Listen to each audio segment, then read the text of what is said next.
apporté 1000 francs. Et il veut manger, il mange 250 francs. Il ne sonne pas encore midi. Comme il a mangé 250 francs. Comme il n'a pas encore vendu, il a acheté quelque chose à crédit 100 francs. La question est de savoir combien il reste. Qu'est-ce qui lui reste? Et des hommes aussi le font et les femmes aussi. Je prie pour toi cette nuit. Les gens qui ont réussi dans cette vie, c'est des gens qui se sont donnés en sacrifice. Tu dois t'offrir un sacrifice d'abord. Je dis, cette église n'est pas une église des paresseux. Prier la nuit, se réveiller le matin pour aller travailler, c'est comme ça que nous avons construit l'église. Il n'y a personne parmi nous qui soit paresseux.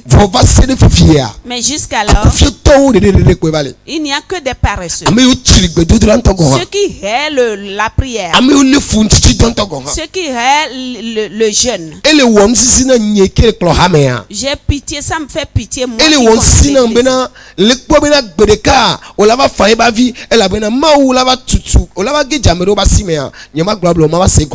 je suis triste parce que je sais qu'un jour tu risques de tomber dans les mains de certaines personnes où je ne peux pas décrire.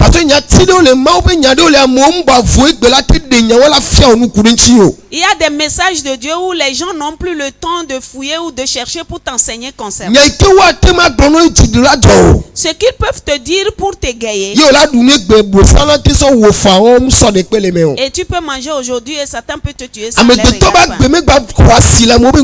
La vie des gens n'ont plus de valeur de prix devant les gens ne donnent plus d'importance à l'échec de leur. Paul a dit à la fin des temps, ceux qui n'ont pas de discernement, ceux qui se rendent là. Ceux qui n'ont pas la bonne conscience. Premièrement, ceux qui n'ont pas une bonne conscience, c'est des gens ingrats, des gens qui ne comprennent pas, les gens qui ne respectent pas, les gens qui sont désobéissants, les gens qui ne craignent pas Dieu, les gens qui ne haïssent pas le mal, ceux qui ne craignent pas de dire de n'importe quoi concernant Dieu. Ça sont les signes de la fin de temps. Et la fin de toutes choses est là. Il nous faut nous lever dans la vérité et la justice. Afin que dès que la trompette va sonner, on ne reste pas ici.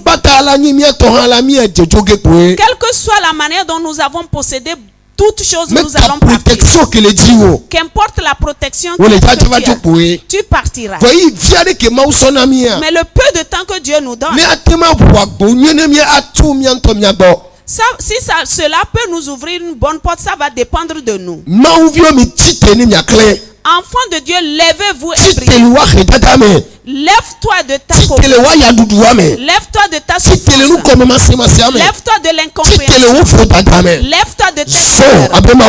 Marche comme un enfant de Dieu. Les enfants de Dieu sont les enfants de Dieu sont des hommes forts. Quand il y avait la famine en Samarie, les gens étaient découragés. Les rois ont préparé les enfants. Ils sont les femmes ont vendu leurs enfants. La famine était si rude que les gens cherchaient le manger des animaux, ils n'ont pas trouvé.